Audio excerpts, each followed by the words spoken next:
जय हिंद ऑफिसर, स्वागत है आपका 9 मिनट सीरीज के एपिसोड नंबर 11 के अंदर 2D ज्योमेट्री की, जिसके अंदर हम ऑल ट्रिक्स एंड कॉन्सेप्ट अपने कवर कर रहे होंगे। ज्योमेट्री का ये पार्ट 2D हो गया, वेक्टर हो गया, 3D हो गया। ये ऐसे पार्ट होते हैं जो आप अगर लग रहा है कि नहीं निकलेगा मेरा पेपर या पेपर मुश्किल आ गया, ये सेक्शन ऐसे होते हैं जो आपको इस मुश्किल दौर से बाहर निकाल आते हैं। एंड क्योंकि हमेशा इन सेक्शन से मैं आसान क्वेश्चन देखने को मिलते हैं और काफी बच्चे इसको मिस कर देते हैं, लेकिन मैं तुम्हारा ये मिस नहीं होने दूंगा। एंड भाई मुझे पता नहीं था, बिल्कुल उम्मीद नहीं थी कि हम इस सीरीज के एपिसोड नंबर 11 तक पहुंच जाएंगे कि इतना ज्यादा प्यार जो आपने दिया भाई, आपको इतना ज्यादा ये वाला कंटेंट बेटा पसंद आया। 9 मिनट सीरीज का कॉन्सेप्ट अच्छा लगा, क्योंकि पिछली बार हम 3-4 एपिसोड इसके करे थे, इस बार हमने इसके 11 एपिसोड कर दिए। बस आप ये जो प्यार मोहब्बत दे रहे हो भाई साहब, लगातार लाइक शेयर और सब्सक्राइब कर रहे हो एंड साथ में बेटा कमेंट करके जो बढ़िया सा लिख रहे हो आप, यही मोटिवेशन है कि मैं 11वें तक पहुंच गया हूं। धीरे धीरे इसको पूरा कर दूंगा और सब आपको जीत ऐप पर मिल जाएगा। जल्दी से बेटा आगे बढ़ते, साथ साथ इसकी पीडीएफ भी आपको प्रोवाइड करूंगा,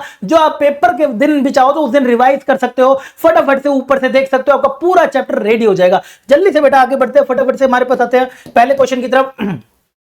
इफ द वर्टिसेस ऑफ एबीसीडीआर आपको दे रखे हैं, एरिया ऑफ ट्रायंगल, इसका बताइए एरिया क्या होगा। तो वर्टिसेस दे रखे हैं बीडी के स्क्वायर के, तो आप अगर इसमें जाओगे तो सबसे पहले आपको बेसिक पता होना चाहिए क्या क्या होता है। मैं ना अभी ये कोशिश कर रहा हूं इस सीरीज के अंदर कि सिर्फ ट्रिक ना बता के पूरा का पूरा ही चैप्टर कवर करा दे रहा हूं। पहले मैं बेटे सिर्फ ट्रिक कराता था तो 5-6 मिनट में हो जाता था, लेकिन अब उससे कुछ ज्यादा बेनिफिट हो नहीं रहा था समय के साथ, तो मैंने पूरा चैप्टर बेटे कवर करना शुरू किया। हो सकता है थोड़ा सा इसमें समय ऊपर चला जाए, लेकिन वादा मेरा पूरा है। ये 9 मिनट सीरीज आप अगर इसको लूप में बेटा 1 या 2 बारी कर रहे हो और कुछ पीवाईक्यू मात्र कर ले, तो आप इसके सारे क्वेश्चन एनडीए में करके आ सकते हो। और वादा करता हूं 70 से ऊपर क्वेश्चन आप सिर्फ 9 मिनट सीरीज से फॉलो करके देख निकाल सकते हो। जल्दी से बेटा आगे बढ़ते हैं। हमारे पास सबसे पहले देखते हैं यहाँ पे क्या होता है। कार्टेशियन सिस्टम के अंदर सबसे पहले डिस्टेंस बिटवीन 2 पॉइंट का ये फॉर्मूला, एरिया ऑफ ट्रायंगल का हमारे पास 3 पॉइंट है, हाफ ऑफ x1 y1 1 रख देना, x2 y2 1, x3 y3 1 रख देना। अगर पॉइंट्स आपके कोई नहीं तो एरिया हमारा 0 होता है। ये आपने 9th क्लास या 10वीं क्लास से पढ़ा होगा। सेक्शन फॉर्मूला दो, ये तो आपने थक गए होगे, काफी बारी पढ़ चुके हो। Section formula internal division, external division. External internal division में ये इसके साथ जाता है, ये इसके साथ जाता है, तो ये बीच में प्लस आता है, याद होगा बेटे पीछे प्लस आता है, और एक्सटर्नल में बीच में माइनस आता है। और अगर के की वैल्यू निकालने को बोले तो के अगर आपका पॉजिटिव आ गया तो इंटरनल डिवीजन, और के अगर आपका नेगेटिव आ गया तो एक्सटर्नल डिवीजन बोला जाता है। अब आपसे देखिए यहां पर बेटा आपसे क्वेश्चन में क्या कह रहा है, एबीसीडी एक स्क्वायर दे रखा है आपको। ये ना बेसिक ज्योमेट्री वाले क्वेश्चन होते हैं, इसमें कोई ज्यादा गेम नहीं है। बस मेरी एक बात मानना, जब भी आप 2D वेक्टर 3D का कोई भी क्वेश्चन कर रहे हो, आप एक बेसिक गंदा सा एक डायग्राम बना लेना, जो जो उसके अंदर लिखा हुआ, आपका सारे क्वेश्चन सेकंडों में हो जाएंगे। हाँ थोड़ी सी इसके अंदर 5-10 क्वेश्चन की प्रैक्टिस लगेगी, लेकिन आपका कोई क्वेश्चन गलत नहीं होगा। चलिए आपसे यहाँ पे बीडी की मैं बात करता हूं, तो यहाँ पर आपको बी और डी के दे रखे हैं, 2 और 3 हो गया। ये आपका 4,1 डिस्टेंस फॉर्मूला लगा के हम यहाँ से बीडी का डिस्टेंस निकाल सकते हैं। 4 में 2 जाएगा, 2 का स्क्वायर 4 हो जाएगा, 3 में जाएगा 2 का स्क्वायर 4 हो जाएगा, 4 कितना हो जाएगा 8, 8 का कितना होता है 2√2। याद होगा तो आपको इसका, अगर ये स्क्वायर है तो जो हमारा डायगोनल होता है वो कितने के बराबर होता है, √2a के बराबर होता है। तो कट गया, a का मेरा साइड लेंथ कितनी आ गई 2 यूनिट, तो एरिया कितना होता है स्क्वायर का, a का स्क्वायर, तो 2 का स्क्वायर कितना आ जाएगा 4। आ गया समझ। ऐसे आपको ये करना। आजकल ये स्क्वायर वाले ना बहुत ज्यादा क्वेश्चन आ रहे हैं, भी आपको आगे भी दिखाता हूं। सेम देखो अगला हमारे पास क्वेश्चन देखने को मिलता है, यहाँ पे हमारे पास आया पैरेललोग्राम का। ये भी एक बेसिक ज्योमेट्री का स्कूल का क्वेश्चन है। पैरेललोग्राम में आपको पता होता है मिड पॉइंट कोइंसाइड करते हैं, बस यही वाला कॉन्सेप्ट आज भी लग रहा है। तो मिड पॉइंट कोइंसाइड करते हैं तो ए बी टी डी, ये आपको देखने को मिला। ए आपका पॉइंट बेटे ए पी क्यू आ रहा है, तो मैंने एबीसीडी मान लिया। चलो ये हो गया 2,4, ये हो गया हमारा 8,12, ये हो गया हमारा 10,14, और ये हो गया बेटे मेरा x,y हो गया। अब पैरेललोग्राम है तो हमारे मिड पॉइंट कोइंसाइड करेंगे, तो मिड पॉइंट कोइंसाइड करेंगे तो इसका मिड पॉइंट निकाल लीजिए, इसका मिड पॉइंट निकाल लीजिए, दोनों को बराबर रख दीजिए। बस जैसे आप लगातार बराबर मेहनत कर रहे हो वैसे ही बराबर रख दो, तो इधर का इधर कितना हो जाएगा 2 प्लस में 10/2, डन। ऐसे ही ये कितने के बराबर हो जाएगा 8 प्लस x/2 के। सिमिलरली 4 प्लस में 14/2, और ये 12 प्लस में y/2। यहां से x और y निकाल के मुझे कमेंट सेक्शन में बताना, मैं कैलकुलेशन नहीं करूंगा, टाइम ज्यादा लगता है, फिर बच्चे कहते हैं सर मेरे पास इतना भी टाइम नहीं है। तो x और y निकालना, मुझे बेटे इसका सम करके बताना, ठीक है। आ गया समझ, शाबाश। अगले क्वेश्चन की तरफ बढ़ते हैं। हमारे पास क्या कह रखा है कि भाई एरिया ऑफ ट्रायंगल बताइए। एरिया ऑफ ट्रायंगल, अच्छा 9 दे रखा है, तो बताइए के की वैल्यू क्या होगी। तो आपको भी सिखाया मैंने, एरिया का बेटे फॉर्मूला क्या था, हाफ ऑफ -301 और लास्ट वाला 0 के 1 आ गया, डन। आपके पास आ गया जी एरिया इज इक्वल टू कितने के बराबर आ गया 9 के बराबर। अब आप इसको उधर लेके जाएंगे तो डिटरमिनेंट को खोलिए, खोलना तो आता है। ये तो k की वैल्यू ना प्लस माइनस में 2 वैल्यू आएंगी, बताना आप मुझे कमेंट सेक्शन में कौन सा आंसर आ रहा है। डन। वैसे तो यहाँ पे नेगेटिव वाली नहीं पॉजिटिव वाली पूछी है, तो सोल्व कर लेना। डिटरमिनेंट मैंने आपको कराया था 9 मिनट में, उसी से कर लेना बस। अगला क्वेश्चन हमारे पास आता है, कौन सा क्वेश्चन है, ये लाइन है कट करती है तो रेशो बताइए, यानी कि सेक्शन फॉर्मूला। तो ये तो 10th क्लास का लग रहा है, जिसने क्लास 10th करी होगी, है ना, क्लास 10th का लग रहा है। तो ये हमारा कट कर रही है लाइन किस पॉइंट पर, आर पे कट कर रही है, तो x plus y is equal to 4 हो गया। तो अगर आपको याद हो तो इसको हम k रेशो 1 मानते थे, तो ये पॉइंट निकालना है। कैसे निकालेगा बेटा, दिस इज k इंटू 5, ये करा है तुमने 10वीं क्लास में था, ये आपकी कार्टेशियन वाले में पहला दूसरा तीसरा क्वेश्चन था मिसलेनियस में शायद, है ना। और इधर आ जाएगा तो ये -1 अपॉन में k प्लस 1, ये x हो गया। ऐसे बेटे y वाला निकाल, दैट इज 7k प्लस में 1 अपॉन में k प्लस 1 हो गया। अब ये तेरा r किसको मैच करेगा, इस लाइन को मैच करेगा, तो इस पॉइंट को इस लाइन पे रख दे। 5k minus 1 k plus 1 plus ये x हो गया, ये y वाला कितना 7k plus 1, this is k plus 1 is equal to 4 हो गया। अब आप इसको k को निकालना, मैं कैलकुलेशन नहीं करूंगा, कैलकुलेशन स्पीड गलत होने के कारण थोड़ा सा टाइम ज्यादा चला जाता है। आप इसको सोल्व करना, आंसर निकालना। आगे समझ, सेक्शन फॉर्मूला आपका जब k निकलाएगा तो k में आपसे पूछ रहा है pr और rq, हाँ pr और rq पूछ रहा है, तो k रेशो 1 पूछा है, तो बता दीजिएगा क्या आंसर आ रहा है। अगले क्वेश्चन पे हम आगे बढ़ते हैं। हमें कह रहे हैं यहाँ पे सेंट्रोइड बताइए क्या होंगे। ये जानने से पहले आप एक इंपॉर्टेंट पॉइंट हम बेटा यहाँ पे सीख लेते हैं। क्या होता है centroid, point of intersection of medians of triangle, जो ट्रायंगल को दो बराबर पार्ट में बांटते हैं, दो 3 मीडियन होते हैं ना, उसमें काटते हैं। सेंट्रोइड हमारा क्या निकल कर आएगा, x1 plus x2 plus x3 by 2 y1 by 3 y1 plus y2 plus y3 by 3 होता है। और मीडियन जो होता है 2:1 में इसको बांटता है, ध्यान रखिएगा। और इन सेंटर की बात करें, ऐसे इन सेंटर एक पॉइंट होता है, point of intersection of internal angle bisectors. बहुत आसान आता है इसके अंदर भी, देखो स्पेशल ट्रायंगल से पूछा था, बताता हूं। इंटरनल एंगल बाइसेक्टर कैसे, x1 y1 मान लिया, जहां भी a मानो ना उसके अपोजिट साइड को a मानना, जहां भी b मानो ना उसके अपोजिट साइड को b मानना, और जहां भी आप c मानो ना उसके अपोजिट साइड को c मानना। तो जैसे आप ये करोगे तो फॉर्मूला आपका क्या बनकर आएगा, ये बन जाएगा आपका ax1 प्लस bx2, एक बार लिख के देख लेना घर पे, याद हो जाएगा। a plus b plus c, ये साइड लेंथ है, ठीक है, abc साइड लेंथ है, ये आपका ये आ गया।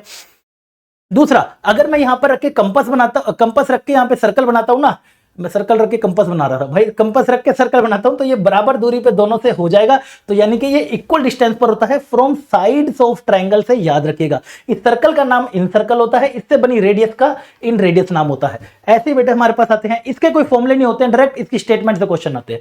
सर्कमसेंटर क्या कहता है, पॉइंट POI मतलब point of intersection of perpendicular bisector, पहले जो भी साइड है उसका परपेंडिकुलर बाइसेक्टर, मतलब पहले तो मिड पॉइंट फिर उसका परपेंडिकुलर बाइसेक्टर, जहां मिलेगा वो सर्कम सेंटर होगा।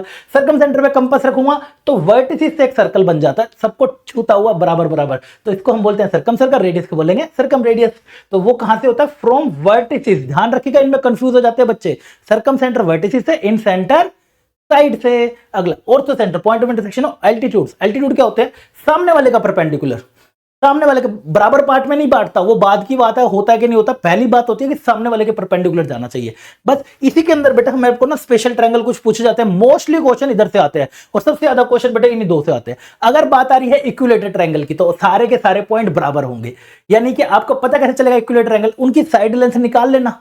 अगर साइड लेंथ बराबर है तो इसका मतलब इक्विलेटरल ट्रायंगल है, तो centroid is equal to incentre equal to circumcentre equal to सब बराबर। वो आपसे बोलेगा ट्रायंगल दे देगा, इक्विलेटरल बोलेगा ऑर्थो सेंटर निकाल, आप समझ जाना ऑर्थो सेंटर मतलब सेंट्रोइड। सेंट्रोइड तो बहुत आसानी से निकलता है। सेम राइट एंगल ट्रायंगल के अंदर आपने पहले ये पता लगाना है कि ट्रायंगल राइट एंगल है या नहीं है। ये कैसे पता लगाओगे, AB का स्क्वायर प्लस BC का स्क्वायर AC का स्क्वायर, जहां पे राइट एंगल बन रहा है, जैसे ये बना ना, जहां पे राइट एंगल बेटे बन रहा है वहां पे होगा ऑर्थो सेंटर। हाइपोटेन्यूज का आधा, मिड पॉइंट, हाइपोटेन्यूज का मिड पॉइंट क्या होगा, सर्कम सेंटर। यहां पे रखूंगा तो सर्कल बनेगा, सर्कम सर्कल, जिसका हाइपोटेन्यूज का आधा सर्कम रेडियस, अंदर बना हुआ सर्कल इन सर्कल, अंदर बनी रेडियस इन रेडियस, तो बेटा R हो जाएगा half of they in hypotenuse, और R हो जाएगी कैसे, इन दोनों का जमा करो, छोटी छोटी का जमा करो, बड़ी वाली का माइनस करो, बाई 2 करोगे यार। अब देखिए आज ही अपना वापस से बेटे क्वेश्चन पे, क्वेश्चन में देखिए आपसे पहले यहाँ पे क्या पूछ रहे हैं, सेंट्रोइड बताइए ट्रायंगल के, जिसके अंदर ना आपको ये दे रखा है, ये बेटे दे दिया that is 3,5 and mid point, बाकी के बेटा मिड पॉइंट दे दिए। तो अगर मैं इनका नाम रख दूं B और इनके बेटा C, तो यहाँ पे तेरे को इसका मिड पॉइंट दे दिया -1,2 AB का, और AC का दे दिया बेटा 6,4, ये दे दिया। अब पहले ना या तो तेरे को तीनों मिड पॉइंट तेरे पास हो, उससे भी सेम ही आंसर आएगा, या तीनों आउटर तेरे पास हो। डन, तो मैं ये वाले निकाल लेता हूं, ये बन जाएगा बेटे x1 y1, ये कितना बनेगा x1 plus 3/2 is equal to -1 हो जाएगा, x1 प्लस में 3 इज इक्वल टू -2 और x1 इज इक्वल टू -5। तो ये हमसे बेटा कितना आ जाएगा, -5 आ जाएगा। ऐसे ही बेटा तू निकाल लेगा सारे पॉइंट, निकाल के बेटा इसका फॉर्मूला लगाना कौन से वाला, x1 plus x2 plus x3/2 y2 plus y2 y3/3। बस अगला क्वेश्चन आ जाइए बेटा, इसी के ऊपर ही हमारे पास आता है।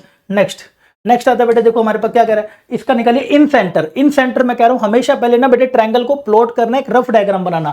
तो आपने यहां पे जैसे ही देखा, सर मैं देख पा रहा हूं बी मेरा है 0 0 पे, तो बेटा ये तेरा बी हो गया।